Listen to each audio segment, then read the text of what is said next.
One of the amazing ways that technology works that most people don't pay attention to, and I myself didn't pay attention to up until, and I'm very ashamed to say this, very recently, is how everything is connected, right? And there's an actual field for that. It's called networking. Not like going to meet people, but it's kind of like how technology, data, and all of those things come together. And today, I'm really excited to have Wali on the podcast talking to us about his network his career as a network and security engineer. Welcome to the podcast. Thank you so much, Shawan, for having me on board. This is going to be super fun. And just if you guys know, the fact you're able to watch this video right now is because of the network. It's crazy to say this. This video, when you guys see it, I don't know if it's live or not, but it's going to be somewhere stored somewhere in a server room that's somehow getting to you and wherever you are in the world. So it's a very intriguing field to feel that gives us the ability to communicate and be able to see your face, even though we're in geographically different locations. It's amazing that you say that because I really, really want to get into it and really unpack what it means. Because, in fact, it's funny like how I've learned so much doing this podcast. And I'm gonna get back to the point I was gonna make, but I did want to give you a chance to kind of like, talk a little about your origin story. Tech, for example, and this is something that I've seen in my tech career, is not something that a lot of Black people naturally just gravitate towards. So I'm always excited to know, like, why was it tech for you? Yeah. So going back to high school, I've always kind of like computers, been playing video games, that kind of stuff. And then you kind of like just doing those kind of activities, I guess. And then you kind of just get interested in the internet. When the internet came on, I remember back in 2008 when we first got internet at our home, and that was like the most high speed internet. And that was the craziest thing ever. I think it was called People PC. I don't know if you remember that, but it was just some old technology, super slow internet. And I remember I went to youtube.com and I was watching videos online. And that was like the craziest thing ever to me. And ever since then, I kind of grew into this field and I eventually went to school. But my dad was a civil engineer and I kind of went to that path originally. So I went to school actually for civil engineering for the first year, did physics, did calculus, did all that stuff. And then I ended up not liking that field at all. And then I had to make a decision on what to do while I was in university. And I was like, you know what? I'm gonna just probably do tech, right? And I ended up choosing a degree in computer information systems, which going back was an interesting decision to make because that degree kind of taught me all the facets in tech, right? From cloud engineering to software to cyber to networking. I learned quite a bit of information in that field. And after that, after graduating, I had no IT experience. I didn't do any internships. I didn't do anything. And I was kind of lost at that point too, because I went through university and I had this general degree, right? Computer information systems, which covers like damn near 8 fields in tech, right? And I did that and didn't know what I wanted to do, but I had an uncle who was a network engineer. And he kind of just told me, like, why don't you just do networking? I was like, Why not?" Right? Because I think proximity kind of gets people to do things that, um, you end up just doing things that, family or someone close to you that does. And I was like, you know what? Let me just, he's making good money. This seems like an interesting field. Let me just get into it. And I learned more about it. I ended up getting my Cisco CCNA certification. And ever since then, I, did my first interview. He taught me how to pass interviews. And I ended up landing a position as a network engineer back in 2021 in November. And I worked at an ISP, which is like an internet service provider. And I was there for about 3.5 years, 3 years, somewhere around that mark. And I've learned a lot. And I did not have any IT background. I went straight from zero experience to a network engineer. So it's a field that I love working in. It's a unique field. It's a field that not that many people are even in. And cloud, cyber, they all rely on having a fundamental understanding of this particular field. So I've been working in it, love working in it, and love talking about it. That's ended up why I ended up creating a YouTube channel. It's called Tech with Wall if you guys want to search it up. But it's a channel pretty much dedicated to network engineering and just talking about what I do on a job, what it's like to be a network engineer, how to get into this field, and just everything network engineering in general. Because a lot of people don't really know about it, and I want to give some factual information of what actual network engineer does. So that's a little bit about me and my background. I love it. I completely love it. And there's a point that you made that I want to get back to, but I want to give a quick shout out to Nicole. Happy New Year to you too, Nicole. Thanks for joining and glad that you're already catching the lessons. Let's go. Happy New Year. Happy New Year. We're already 16 days behind, so Yeah. let's do it. You know, one thing that I really like that you talked about because it speaks to the mission of why I even started this podcast in the first place, which is proximity, right? Like just the importance of seeing somebody do it because there's so many things that we want to do as human beings that sometimes feel out of reach.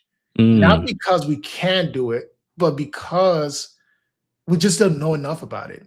And being able to have that access, being able to ask a question about it. Like a lot of the time, people have the 80% of work that it takes to go get it done, but they don't have the 20% in encouragement, insight. So a lot of the times it's like, I'm not even good enough, or I can't really do it, or people like me don't do that. But it's like if you're like, oh, this uncle or this cousin or this person in my neighborhood, it's like it can't be that serious. And how 100%. important is having I think role models is probably heavy, but something in that region, how important is that? Oh, it's critical. It's critical. I can tell you right now, if my uncle wasn't a network engineer, I probably would not have gotten to this field because it's kind of a field where it's not as talked about, and knowing someone that's actively doing it day by day, you get to actually see them doing it, right? It's like proximity is all about having someone that you know personally doing it, and you see how much they're making, you see what they're doing, you're seeing how cool the field is. You're like, you know what? If he can do it, or he or she can do it, I know for a fact I can do it. And then also having, like you mentioned, having someone who can actively answer your questions or get rid of any doubt that you have. Because when you're in tech, you're gonna deal with so much doubt. Doubt with, am I good enough? Doubt if this is possible. Doubt if I is this something I can actually do, right? And then when you have someone actively showing you how to do it, they've done it, they've been through the trials and tribulations. It's way easier to um, use that, to your advantage, right? And it's something that I recommend you guys do if you guys are new to tech. Find it's sometimes it's hard, right? It is hard to find someone that you may know that's in this field, but look for family members. I'm pretty sure there's, tech is it's a very big community. There's a lot of people that are in it, and knowing someone that's actively in it is a game changer, right? And mentorship, whether it's asking for someone for help, because at the end of the day, you don't know what you don't know, and if you're trying to get into a particular field and you're just trying to figure it out on your own, you're pretty much wasting more time. You're honestly just wasting time, in my opinion, because if someone knows how to get to where you want to get to, you might as well just ask them for advice, because they most likely know how to get there because they've been through it. So, that's a huge thing, and I'm happy to have him in my life because he kinda inspired me to get into this field, and he told me exactly how to do it. You know, one of the things that somebody said to me that brought, what I had said initially is like, I never really paid as much attention to networking as I probably should have, Yeah. is like, there are four components of technology, right? At least modern technology. It's, compute, storage, network, and security. Like those are the core elements. Because again, ultimately, like the whole entire internet is powered by data. And it's all of the questions like, where do we keep the data? Right. Like, and if Mhm. we know where to keep it, how do we move it from one part of where it's kept to where it's needed? Right. That's Yep. networking, and how do we keep it secure? Right. Like we want people who should access it to access it and those who shouldn't should not, right? And that's security, right? So thinking about it in that way was very mind blowing for me because it's not that I didn't know it, but like I didn't think about it in such a simple and fundamental way. And I'm glad to be talking to you because that networking piece for people who are interested, what's a good way to really think about it? Like, especially on a non complex way, like what's the Mm. easiest way to think about what networking is? No, that's a very good point, and the most simplest way I can provide it is, the network is basically communication. It's very, very simple, and the world is communicated via wires. Like I think I have some cables here. Like this is an SFP. I don't know if you can see it, but this is also a like a router. These types of equipments where we have like a RJ45 cable, the world is connected by all these types of devices at the end of the day. And as a network engineer, we maintain that, we troubleshoot that. Like the fact that we're watching the stream right now, the data is being like it's somehow being it's not in your physically in your computer, right? This live stream is not on your computer, it's somewhere else. So you're using the network, which is most likely your internet that connects to an ISP that connects to multiple data centers that has actual data storage, and then sends it back to you. And this is happening in real time. It's actually kind of crazy how this is happening. Sometimes we make phone calls, video calls, and we don't even understand like how this is happening. Like I'm in Denver, so let's say if I'm making a phone call to someone in Japan, right? I'm not physically there, but somehow my voice, my video is somehow, which turns into data, somehow is getting there, Mm, right? And as a network engineer, we're maintaining that infrastructure. It's very complex, I'll be honest, but it is something that you learn over time. There's like local area networks, there's wide area networks, and it's a fun field to work in. It's a field that kind of gets you amped up for at least for me because it's communication. And without it, I mean, we wouldn't have the internet, we wouldn't have social media, we wouldn't have YouTube, we wouldn't be able to have this live stream, right? At the end of the day, and that's because of high speed internet. And at the end of the day, there's like underwater sea cables. If you guys didn't know that, there's actually cables, fiber optical cables under the water in the bottom of the ocean. That's gives us the ability to send traffic all over the world, right? And now we have Starlink, which basically is like satellite communication, where we can actually, anywhere in the world at this point. Now you don't even need cables; you can just have the satellite on and be able to communicate. So it's an interesting field. It's a field that requires you to understand communication, and without it, I mean, there is no cloud, right? You can't get to the data in the cloud or the services in the cloud without the network, right? And same with cybersecurity. The network is also the most vulnerable part of cybersecurity, right? With data in transit, sending data from one place to another, that's where data can be the most vulnerable at the end of the day. mm, So that's kind of where networking lies, where you have to have an understanding of it, especially to get into cyber. So it's a fun field. It's interesting. I love working in it, and sometimes you just forget how magical it can be. mm. It's funny when you say that because I remember like, principles that keep coming up when you talk about like, when the data is at rest or when it's in transit, right? and, Yep. and and it's interesting that you say that. So, you know, it's funny that you say communication a lot because interestingly, like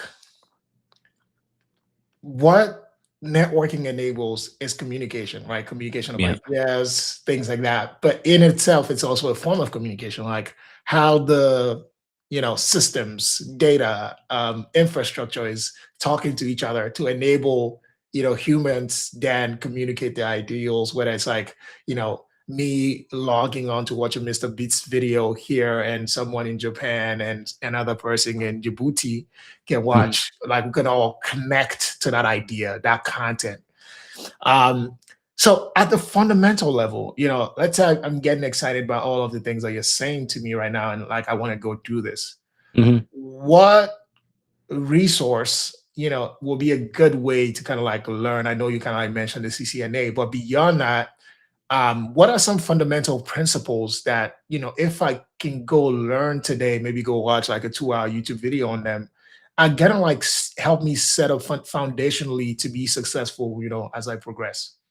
100%. So one of the things about networking that makes it quite unique is there's a physical aspect to it. And I already brought up the physical device that you can play around with, whether it's a router, it's a switch, it's a firewall, it's an access point.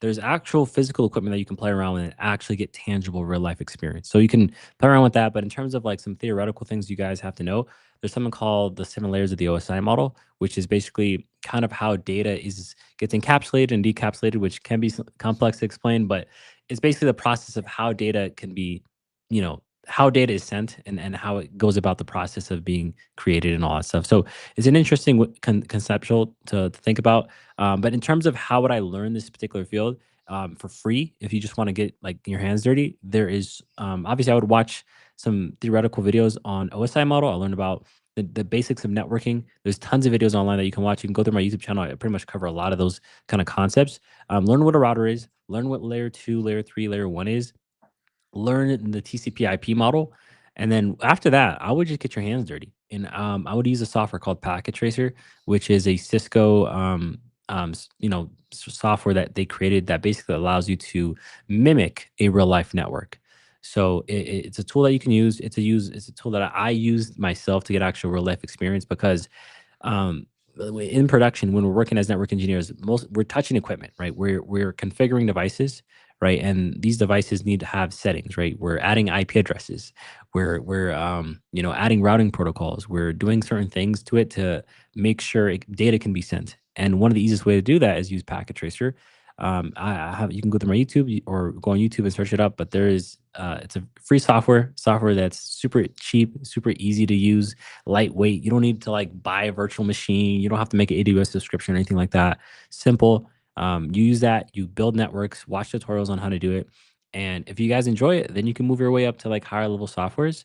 But in the beginning, I would just say start off with Packet Tracer and just work your way up from there. Because if you can do that, and build those labs, you're going to be in a better position than most people because CCNA is also a great resource. I got that certification myself, but certifications can only take you so far, right? Certifications are great; they're fantastic, but at the end of the day, you need to have tangible skills because tangible skills. I always say the skills pay the bills, right? And if you don't have the right skills that companies are looking for, then you're not going to be a favorable hire. So don't go for book knowledge. Go for actual tangible skills, and you can do that by using Packet Tracer, which is basically a network simulation tool.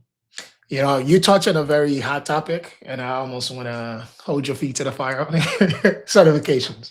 Mhm. Uh, so I want to. There was something that I heard recently about cybersecurity certifications like Security Plus and not the be all end all that they were sold to be. That in fact, someone said the reason why a lot of people are going to get frustrated and not going to get the job is that cybersecurity is not really an entry level job in most cases. Mhm. That a lot because to be able to do cybersecurity effectively, you almost have to have like industry experience in some sense and understand how systems and all those things work. Like if you're just going off of I did a course, I did this, I did that, it may not be sufficient to help you. Does networking fall within that same category? And if it does, how then can someone surmount that challenge? Yeah. First of all, I'm not like hating on them, but they are not like they're not as good as they used to be. I'll tell you that right now. Mm, And the reason and just to preface this, at least it's what my uncle used to tell me. He used to say certifications back then in 2010, if you got a certification, you're pretty much handed offer letters because they were such a rare thing and not that many people were in it. Now there's a lot more saturation and there's a lot more people that have certifications. So now you have to make yourself stand out. And obviously, cybersecurity is, in my opinion, still a senior level field in tech. It shouldn't be seen as a beginner field, in my opinion.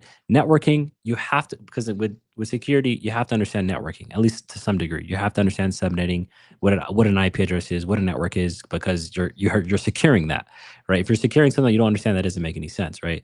So obviously, with networking, you do need some like not like like a certification can do you justice, but more importantly, you just need the skills. Because companies hire people. Because I got hired with just the CCNA and I had the skills from doing the packagers for labs, so you don't really need as much experience or like knowledge as you would need in cybersecurity, because it is a most in fact most cybersecurity professionals were network engineers, right? It's almost like a natural progression to go from networking to cybersecurity. So, in my opinion, I think it's like a tier down. You don't obviously don't get those amazing salaries that the cybersecurity professionals get, but you can still make a decent amount and actually get your foot in the door. Which a lot of people end up doing is they end up choosing network engineering as their first place, learn from there, and then use that to get into cybersecurity. So you don't really need certifications. I've helped people get into it without certifications. Some people can get it with certifications. It doesn't matter. The common denominator is, do you have the skills? And you can get those skills without a certification. So how do you go about those skills? It's literally either getting mentored by someone who's actively in the industry, learning from them, or doing those network simulation tools, right? Because networking is literally just the thing with cybersecurity. Sometimes it can be broad, right? There's GRC, there's security engineering, there's network security, there's a lot, right?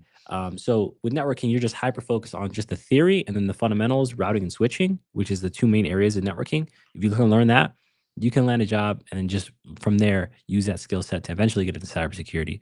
So certifications are fine, right? It's up to you whether to get it, but just know that it's not gonna guarantee you a job. It's not gonna it may increase your odds like a very slight amount, but the bigger lever is going to be your skills. mm.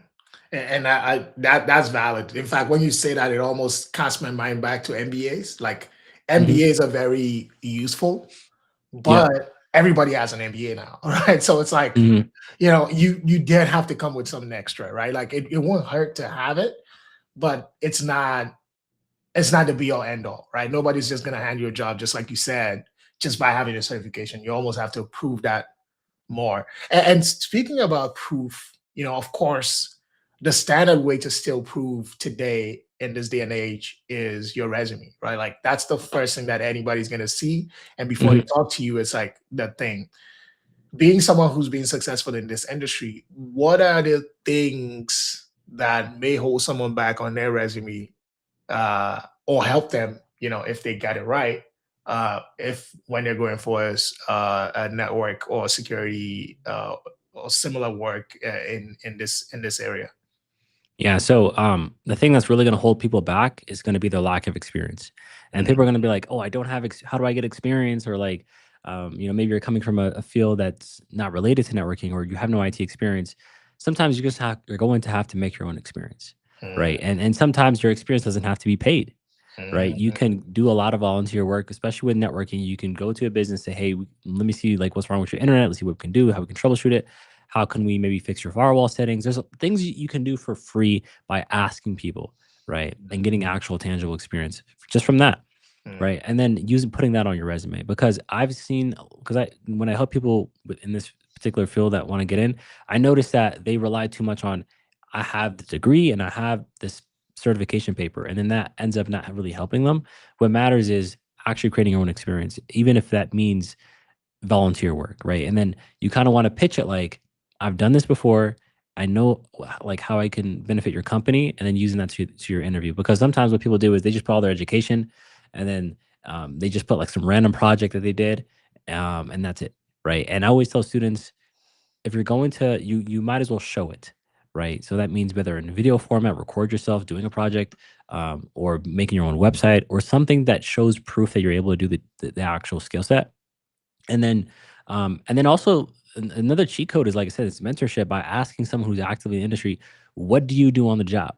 Like mhm, what exactly do you do on the job? So you can like at least use those principles. Like for example, like before I became a network engineer, I didn't know about ticketing or like Jira or like change management. I didn't know any of these like protocols that we do on the job as network engineers. mhm, So having that context is going to be really important as well when you go into the interview, mhm, right? Like if you go into the interview, you don't even know what Jira is, or you don't know what like change management is, or like you've never troubleshooted anything in your life, you're gonna sound like you're an amateur.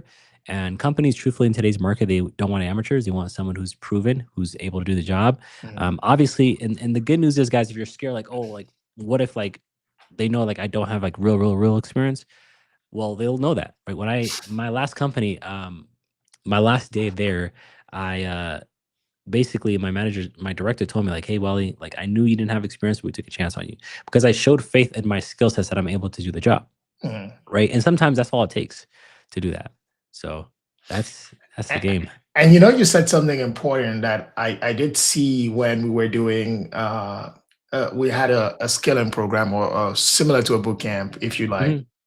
And there was a thing that we learned from the vendor that was very interesting. So they had this other model in the other market where they were serving. And what they would do is midway through the course, they will make the students create companies, right? So Hmm. they'll name the companies, they'll determine what the company wants to do, whether it's like uh online delivery or like Hmm. a shop, whatever it is. And everybody will give themselves roles based on what they were learning. And they would actually start to solve problems based on that. So they could have those actual companies on the resume, because it doesn't matter. Like I could be, father and son enterprises. It doesn't matter. It's a company. But the goal is like you're not lying. I think that's where the distinction is. Hmm. ESO is a mock company, and you can speak to that because ultimately there's a way that recruiters evaluate resumes, that if they say they're looking for 1 to 2 years of experience, if on your resume it doesn't show relevant experience, you're gonna get cast aside Yep. before they even know. So how do you frame it in a way, especially if you've gone through something like that, which will be factually true? Of course, it was a made up company, but it was still a company, right? Hmm. Then second of all, you can then speak to, because that's the most important thing. Like if you go to Afrotech, for example, and you're talking about your project. I've literally had a guest who got a job at Netflix. Literally, in fact, he wasn't trying to get a job. He was just having a conversation randomly at the Netflix booth with someone about the fact that he was a software engineer working on distributed systems. And the person randomly also happened to be working on distributed systems. So they end up having this whole 30-minute conversation about distributed systems. It's like, you know what? Why don't you come work for us? Essentially. Wow. Because it was the proof of the work. So I like the way you broke it down, because I think the more people understand it from that lens, the easier it becomes to actually get over the hurdle, and you can work your way back to what's ideal. 100%. That's exactly right. Is the fact that if you can create that experience, and like I said, it's all truthful, factual.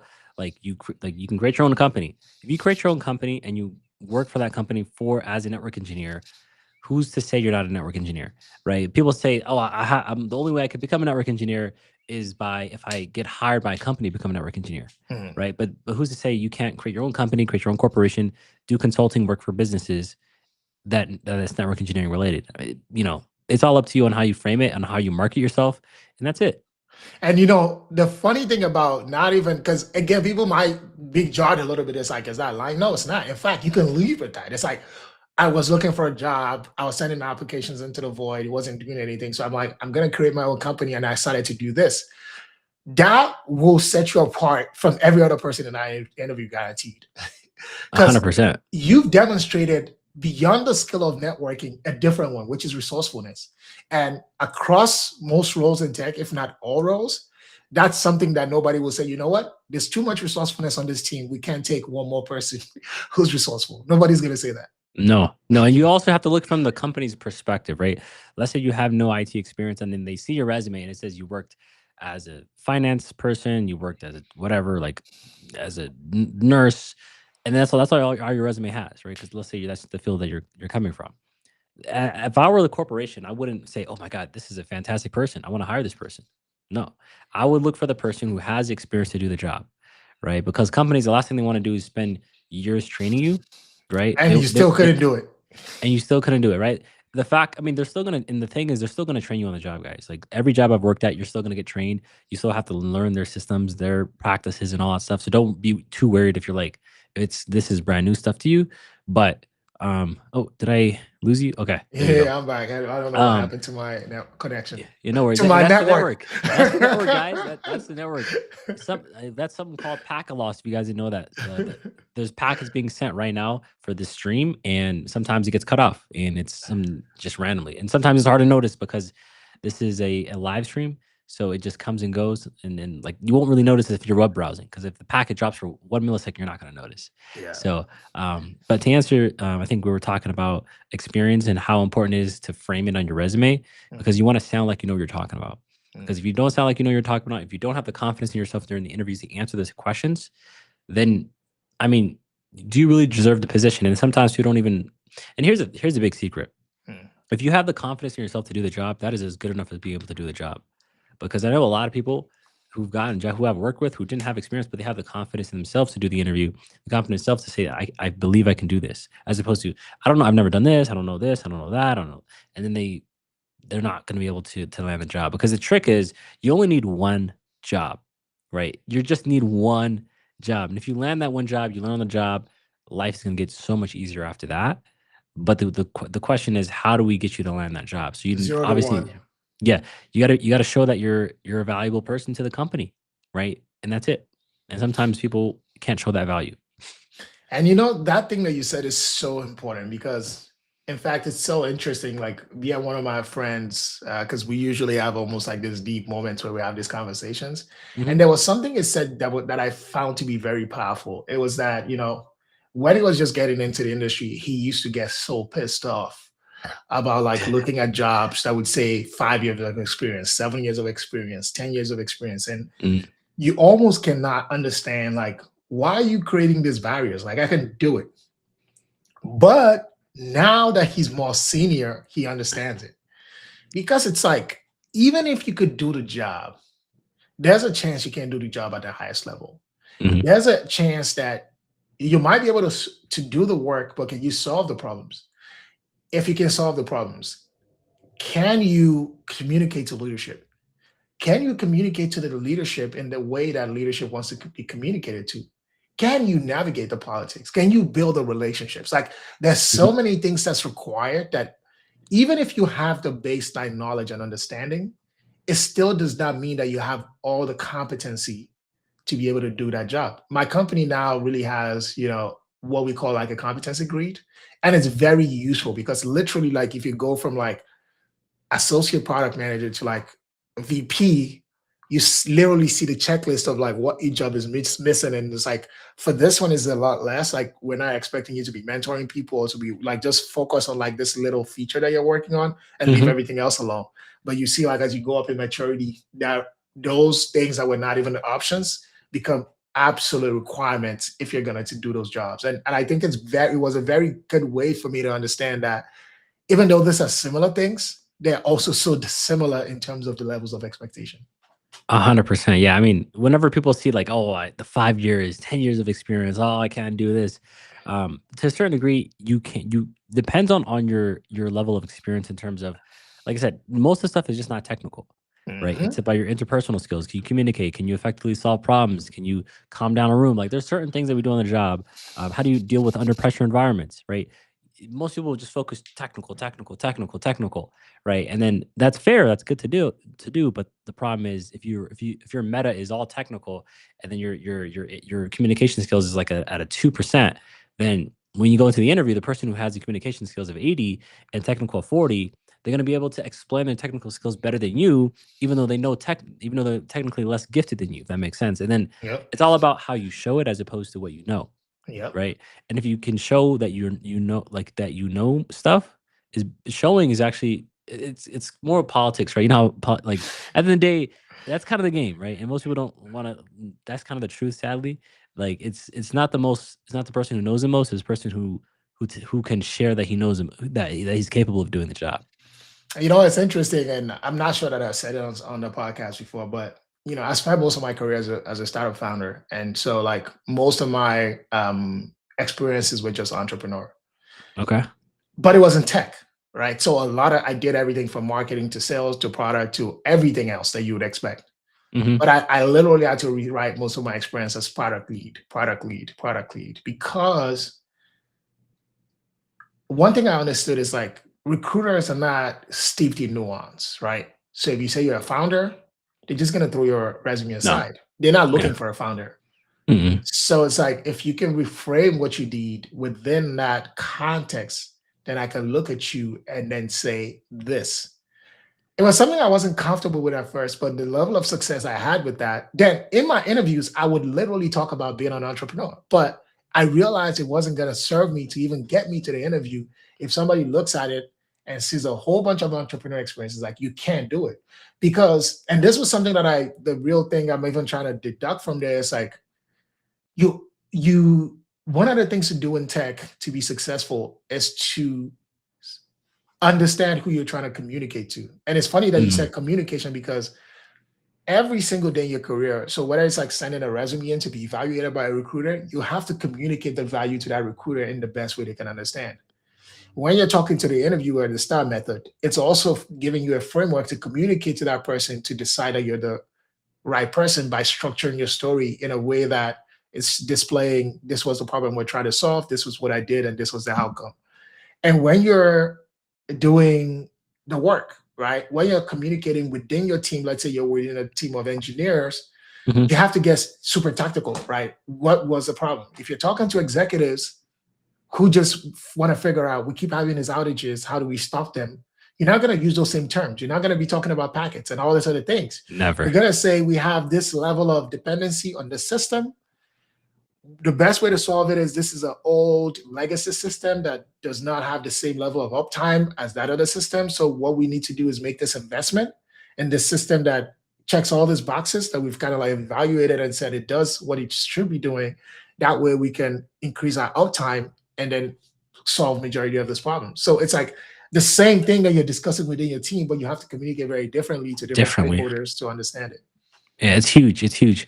Communication is everything, especially in tech. I like my first day working. I didn't know, like I'm the worst texter, by the way. Like whenever I send text messages, I'm so late. But like when you're working in an environment, you have to remember, like especially in a production environment, you gotta message your team within 5 minutes. You get an email, you don't wait 3 hours. You see the email, you respond to it as soon as possible. And I had to learn that fast communication is important, but also who you're communicating to is also just as important, right? If they're not technical, you don't talk jargon to them, right? You're talking to like a project manager, just tell them, okay, we're almost done. We just have a couple switches to change the software, right? Simple, right? But if you're talking to someone technical, then you can kind of get into the weeds and go in whatever you want to talk about, right? So you got to know who you're talking to. And the context of the conversation matters because if you're not effectively communicating right to the right person, it's as good as speaking a different language sometimes. And if you're doing that, it's effectively as not saying anything, right? So you'll also have to remember that, and it's huge when working in tech. 'Cause most people don't even realize that is yes, you don't have to understand the technical language, but also how get other people to understand it. Because whenever you're like most environments I've worked in, it's teams of 20, teams of like I've worked in smaller environments as well. It doesn't really matter if you're a fast communicator, effective communicator, you are a valuable person to that team, right? No matter what, as opposed to someone who's technically gifted and doesn't talk to anyone, doesn't share any documentation, doesn't want to do anything. Like you're not going to be as valuable. And then, that can also be an issue. And you can share that value during the interview process as well. Yeah, I mean, if you think about it, like, a lot of people, I think there's a certain thought process that people have, and I'm not saying there's not a negative way that happens, but it's mostly untrue, right? It's that, oh, that person doesn't do anything. The only reason why they're getting promoted and getting all these opportunities is because they're friends with other people. That does happen. I'm not saying it doesn't happen, but a lot of the time, most people don't look at being an effective communicator as part of the job description. In Yep. fact, a lot of people have a very leave me alone mentality. Well, that's why they left you alone where you were. No, that is 100% true. It's funny. People are so obsessed with the tech, but then the fact that the people who are getting promoted are not the technical people. It's the people who are Communicate. leaders, people who can communicate, and it is just that just how when you learn this over time, right? You're Yep. not when people are new, they're so obsessed with, "Oh, I gotta get this certification, this," and then like the senior people are like, no, I just gotta. If I want to get ahead, I can choose a different path, and it's much more easier and actually valuable. And I think there's a stat somewhere, and it's like, if you want to, like, the easiest way to get a promotion is by increasing your social skills, right? And I took a long time practicing my social. I used to be super shy in school. I didn't want to talk to anyone. I used to be like, the reason I wanted to get into tech is so I don't have to talk to anyone, right? That was the ultimate goal. Was like sitting, going like behind your computer, hoodie on, like just grind session. But that won't really do you any favors. And what I learned was you're gonna have to don't be afraid to put yourself out there, right? Don't be afraid to market yourself. Don't be afraid to show them what you know. And if you do that over time, you're gonna be a valuable person. And it's funny how people ignore that and they don't see it, and or it's too late until they notice it. So I'm glad that we brought this up because obviously communication, the same thing with networking, right? With network engineering, at the end of the day, communication is everything. It's interesting because I literally had to look it up. So we did in my MBA class, there's 5 big personality traits, and we kind of like went down the list. Okay. The one that's biggest, that's literally directly tied to career success is extroversion. And I'll tell Like, you this, like you can make yourself an extrovert yep, 100%, or at least you can fake it until you make it, right? And if you're quiet and no one knows who you are, like think about it. If no one, like, companies spend billions of dollars on marketing, right? exactly. They do it for a reason. They're doing it because it's marketing is to make yourself known, right? That's all it is, right? And if you're not making yourself known that you're capable, guess what? The one who raises their hand the highest is going to be the one who That's the gets the person who opportunity. wins. Yep. Yeah. No, I And mean, literally, like, there's something that I've always found to be true, at least, right? It's like if you think about celebrities and why they're so coveted, it's basically because they're known. Because it's almost like mm, their pool increases, right? So it's like the power increases, and it's like I've even seen it. So if you think about something like even like reality TV, Mhm. those people become famous overnight. Like I literally have a friend who's been on a reality TV show, went from like having less followers than me to having over 300,000 followers, Wow. right? And all of a sudden, like for every, and this is the thing, it's like, oh, it's not like, let's say, for example, a Drake and women are very excited when they go to the shows or whatever, but it's like, it's not just in that realm. It's like with business, he now has more opportunities to succeed in business. It has Mhm. more opportunities to succeed anything you wanted to do just because it's more known. And interestingly, like people even want to like, if you think about creators today, they're not even real celebrities in that sense, but Mm-mm. people still want to associate why because they're more known. So it's like you can use those same principles in something like your career. It's like, how are you? And that's where other skills now coming in because it's like instead of hiding, it's like, how can I make myself more useful? How can I make myself? Because you don't just show up, you show up to add value, you show up to show knowledge, right? So Mhm. sometimes it means like you're developing yourself more, you're putting more into yourself so that when you're pouring out, you're not pouring out emptiness, right? So there's a whole thing behind it. It's like a lot of people, like, I was doing I've forgotten what it's called. This thing where you learn to be a public speaker. Oh my God, I The forgot Toastmasters? the Toastmasters. Yep. And I remember one of the stats they would quote is like something about people preferring to die than to speak publicly or something like that. And That's it's like true. uh, it's such a skill. And I think that the skill part, it's funny that I need to write down your quote about skills, right? How important skills are to be able to Pay the bills. skills pay the bills. Yeah, yeah. Yep. And Yep, and even being an extrovert is a skill. it is a skill. It is a skill. It's something that you just work on, and it's more valuable than any technical skill, actually. Mm. Right? It's crazy to say that. Like technical skills matter, but extroversion, showing that you know stuff, marketing yourself, raising your hand the highest, and just being valuable to the team and communicating well is like 80% of the game. Even if you're not really technically gifted, that's something that you can learn over time on the job. And most of the time, like even in networking, people think, oh, net tech is so like for geeks. Like you got to be super high IQ. You got to be everything. No, most of the stuff is just there's procedures. You follow these certain standards that are guidelines that are created by obviously the senior engineers, and then you just follow those guidelines. Whether it's you follow the documentation that's given. Most of the stuff you're doing is not going to be stuff that no one has ever seen before. Every single problem in tech most likely has been solved. Whether you're trying to ping a fire, like ping a server, and you're having an issue, maybe it's because of an access control list, right? Or you're trying to some of the routing protocols you're having an issue with OSPF. Maybe it's because you misconfigured it with the wrong IP address or you use the wrong subnet. There's a it's very unlikely you're There's going a to run into a yeah. procedure. It's literally yeah. You're never going to run into a problem where you're gonna and we work in team environments first of all, and there's so much documentation. You can use so many resources. It's damn near impossible to run into a problem that no one ever in this world has ever solved. And if you ever run into that problem, pat yourself on the back and solve it because you're one of one. Think about that, and that's so rare. I've never had to do that. So people who think tech is difficult, it's really not. It's just that you just got to know how to fix things, how to maintain things, and effectively communicate, and that's all you need. Most people try to lear spend too much time learning. Just and I know people who they have they know more than me, right? They know way more things than me, but they're still like working like help desk because they're so obsessed with just learning and not using those skill and learning how to actually effectively communicate those skill sets. And you know what's interesting? Like I'm probably about to say a name that a lot of people don't like, but everyone pardon me just for this 1 second. Elon Musk, right? One of the things that you hear a lot that people would say is like, "Oh, it's not even that smart," or "He's not this," or "He's not that." But I've read a lot of books about CEOs. I've studied them, and one of the things I realized is like, there's no CEO who's the smartest person in the organization. It would never happen. They're probably sometimes not even top five. But what they have is like all of those smart people want to work for them. Mhm. Again, it might be for very different reasons. It could be like because they're a very nice person, a kind person, or it could be that they're such a visionary, or it could be a million and one things.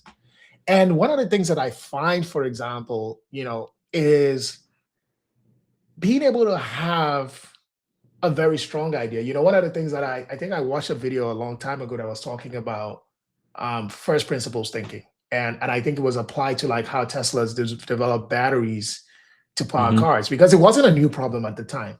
What was new was the way they were trying to solve it, right? It was that I think initially what was thought about was like, they thought about it with traditional car batteries, right? And how Mhm. many it would take. But they Yeah. went back and broke it down to the units. It's like, how many units of battery would it take to do this? And let's build a dedicated car battery that could solve this problem. So it completely changed the entire philosophy about how to solve the problem.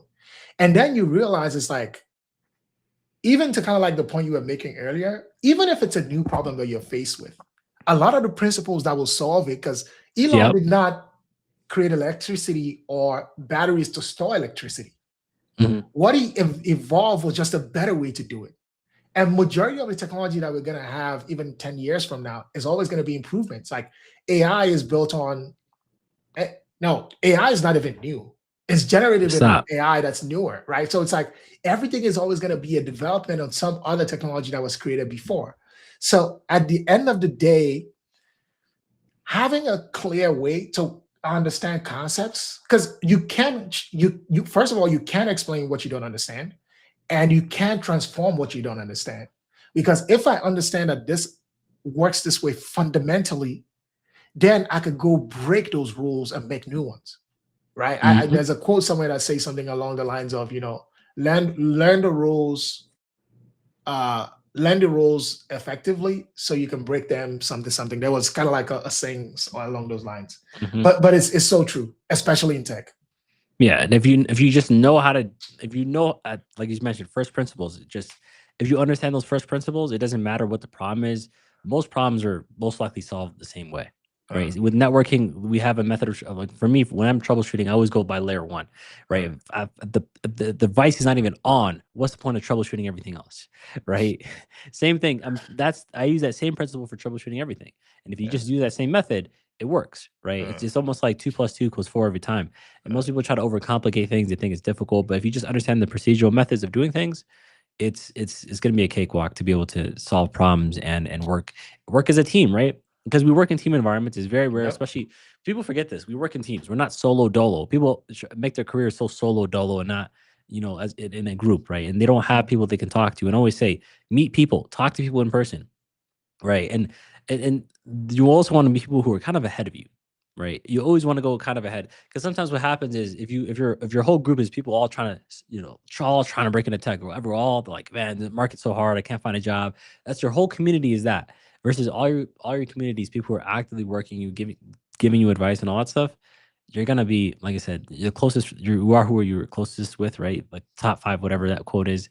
But other than that, that's it. If you surround yourself with those people, you're gonna be that person. But if you surround yourself with people who aren't doing what you want to do or where you want to be, then don't waste your time. And that's why college sometimes can be kind of demotivating because everyone in college doesn't have a job and the professors are not working in the industry. So you're kind of in this environment where no one's actually doing what you want to do. And that's why Right? internships are so important.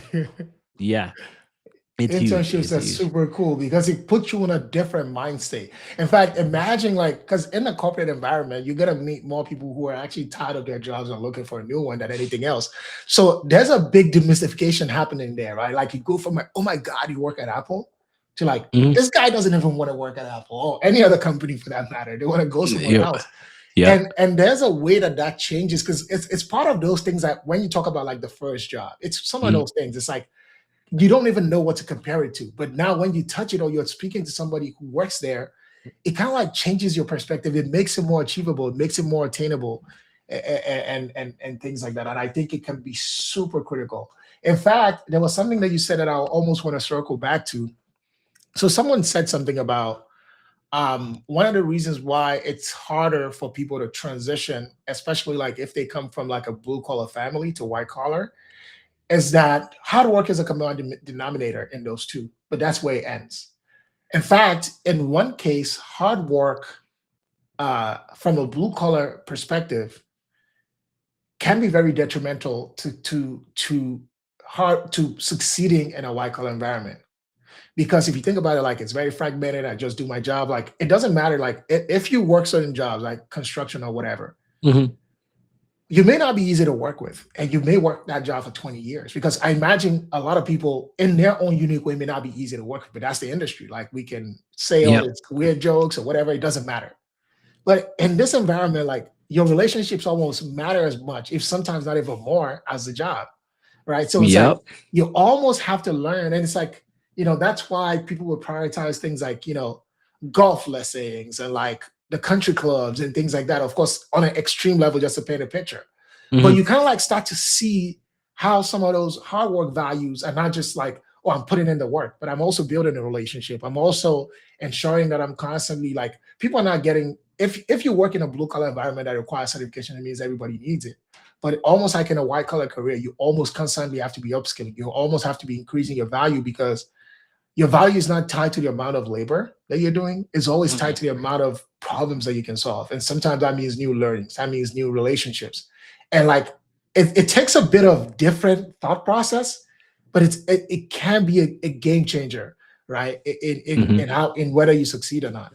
Yeah, it's huge. A lot of times working hard just doesn't work sometimes, right? Especially in tech. I know a lot of people, they spend all their time working like, I'm gonna grind, I'm gonna do this, but they don't talk to anyone. And I can guarantee you, if you're not building any relationships, you're falling behind. And relationships are assets. Sometimes people don't even understand that. Like if you know someone who knows someone, like technically you don't even need experience. If you know someone if you know the CEO of the company, he can just give you a job, right? And that's nepotism. And that's kind of the sad truth. Like people hire who they know and like and trust. Yep. And if Yep. they don't know, like, and trust you, I mean, you're not gonna get a job. That's why some people's like, man, he's so lucky. He just knows someone.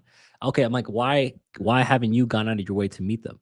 Right? You can either lull, like complain and say like it's unfair, or you can be like, you know what, forget it. I'm gonna find a way to meet these people and actually communicate with them, because that seems to be what works for them. And I'm a big copycat, by the way. Copycat is the easiest way to I copied exactly how my uncle got into tech. He got a CCNA, he started applying for jobs, he interviewed, boom, simple. So I'm gonna just copy what works, right? Copying what works. And sometimes you gotta just focus on that. And working hard, especially in a blue collar environment, you know, coming from blue collar background to like an IT, white collar background is completely different. You should never use the same principles there.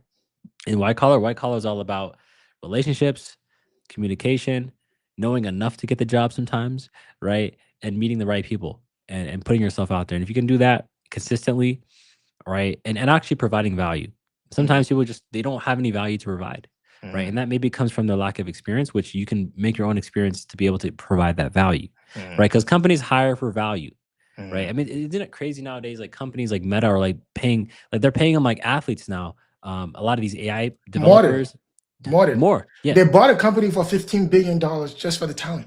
yeah, That was what they were buying, just the talent. yeah. Talent is huge, and companies. People say, "Oh, no one's hiring." I'm telling you right now, they're looking for the right people. They're not Yeah. like if you're They're not saying, looking "Oh, for everybody. exactly." People think, "Oh, like like." I'll tell you this right now: companies, like smart companies, should always be hiring. It doesn't matter, Yep. because if you have the right person, you will fill a position for them. But sometimes you're just not. This is sad to say. Some people are just not valuable enough for the company for them to hire them, right? And sometimes maybe you are, but you're just not showing that. So either you got to go out of your way and learn how to show that, right? By actually practicing your interviewing. And interviewing is a skill and something that you have to practice on. And most people don't even interview. Some people only interview for when they get the job, and then they'll go 5 years without ever having to interview, right? That's something you also have to practice. So a lot of the stuff that we're talking about is like really high level for people with experience, but beginners, like this is like some sauce that we're given. Yeah, absolutely, absolutely. And I was also curious, and one more point to add to that, and then we'll move to the next thing.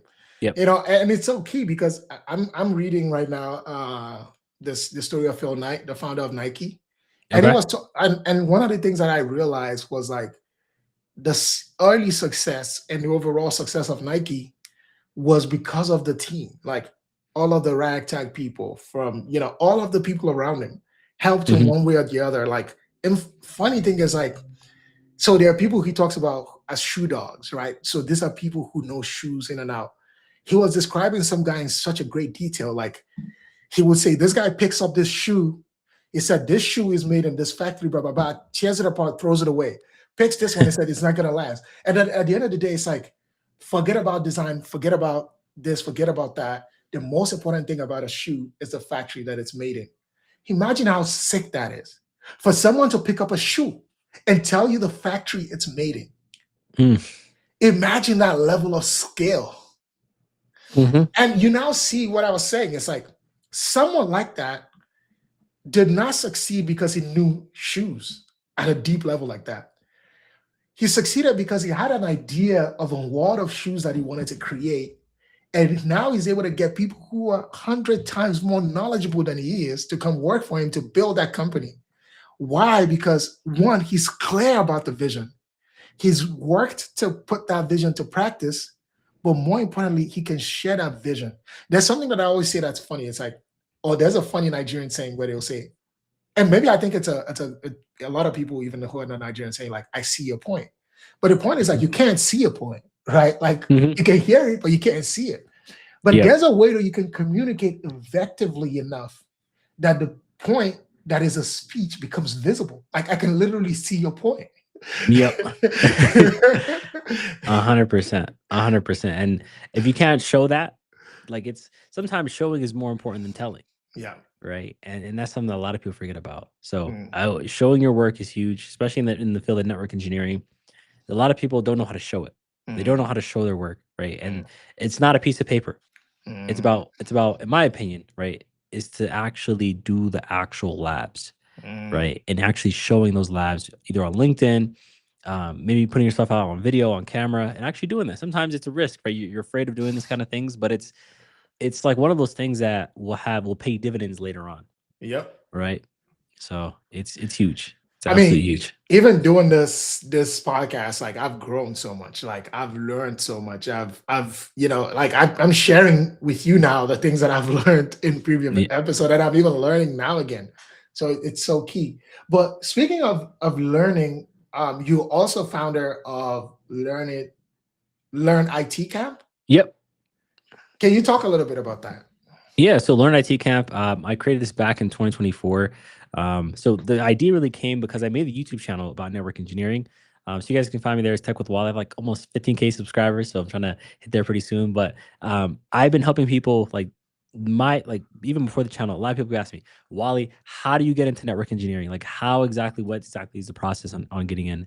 And I just saw people on the side, and I was like, you know what? Let me make a YouTube channel, show videos, and exactly how to do that. So I just made videos like step by step on how to become a network engineer.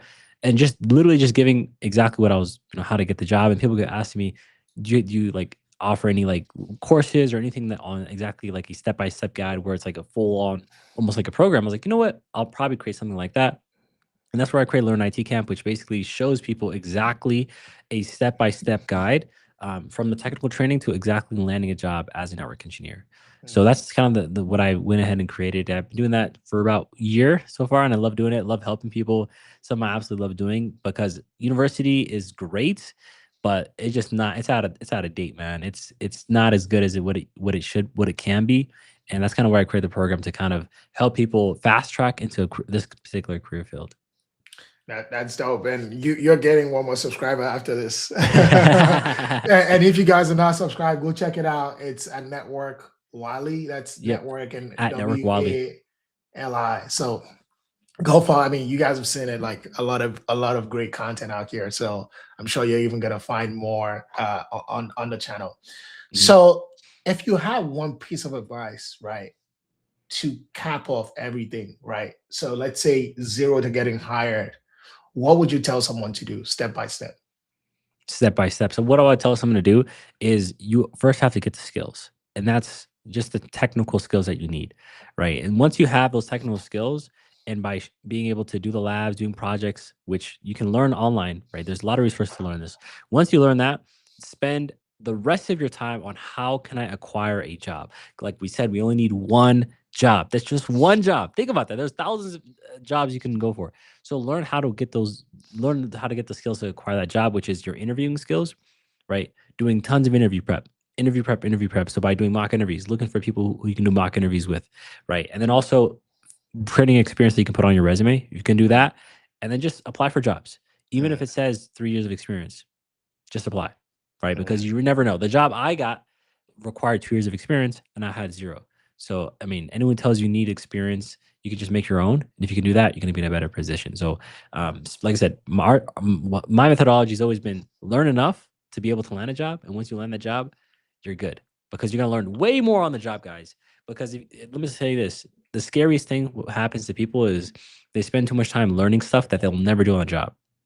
And those skill sets, yes, you did learn stuff, but if you're never going to use it, where exactly are you like, it's kind of a waste of time sometimes, and you're better off learning enough to that like, the fundamental skills to be able to do the job at like to you can get like within 4 months you can be if you spend a lot of time you can be able to get the skills to do the job.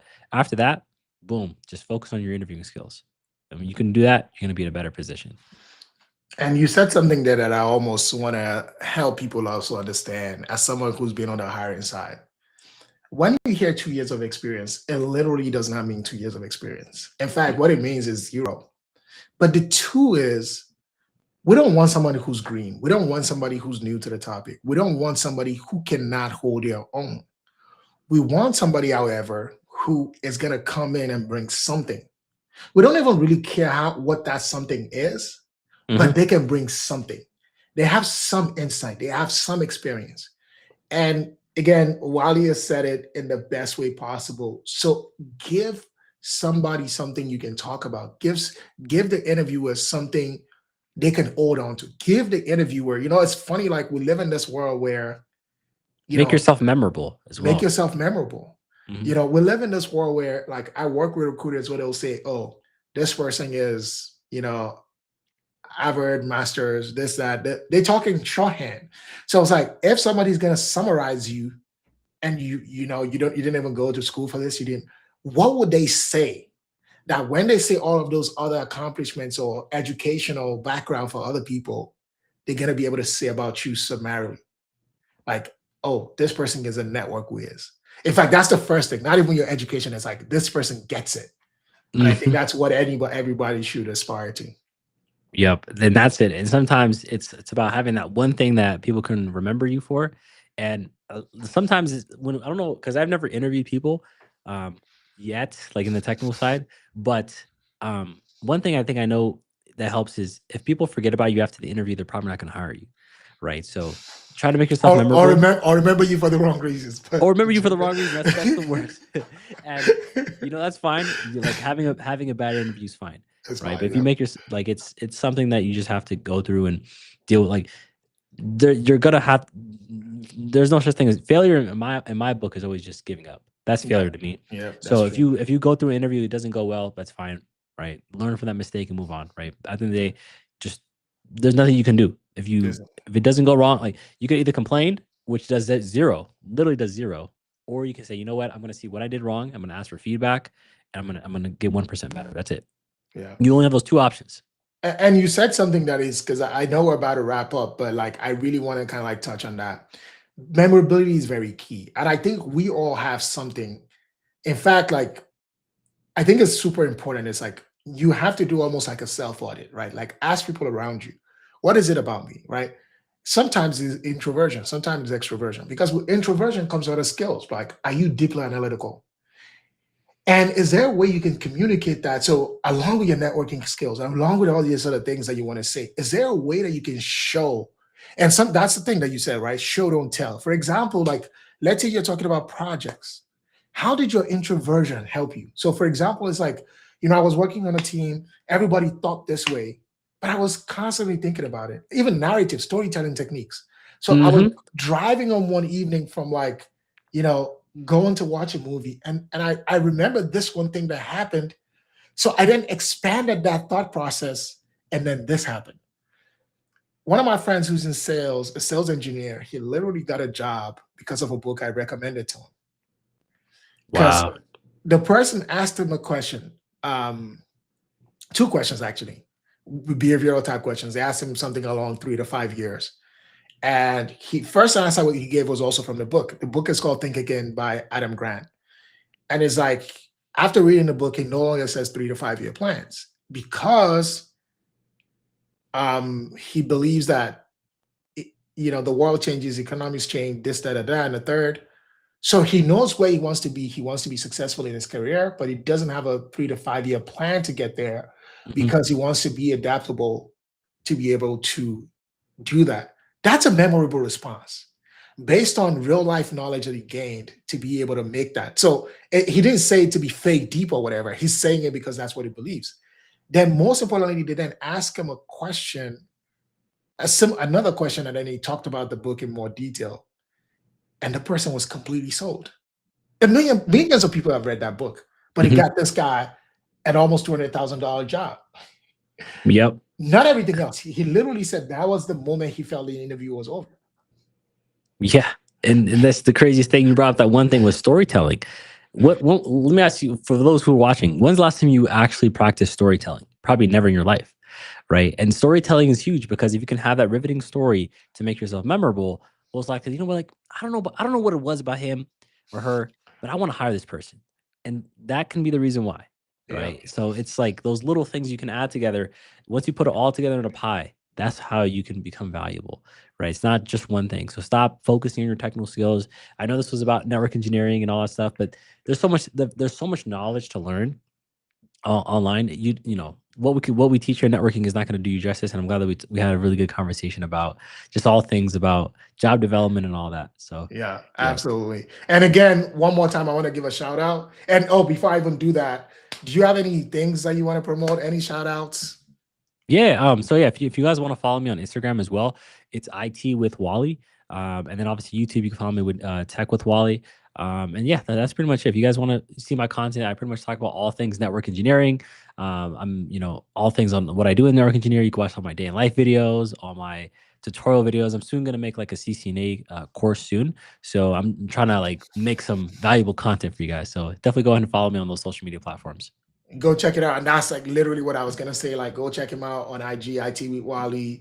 On YouTube is at Network Wally. But I really want to thank you for joining us and really helping to speak to the audience and really share your knowledge. That's been the episode. Thanks for rocking with us. We'll see you in the next one. So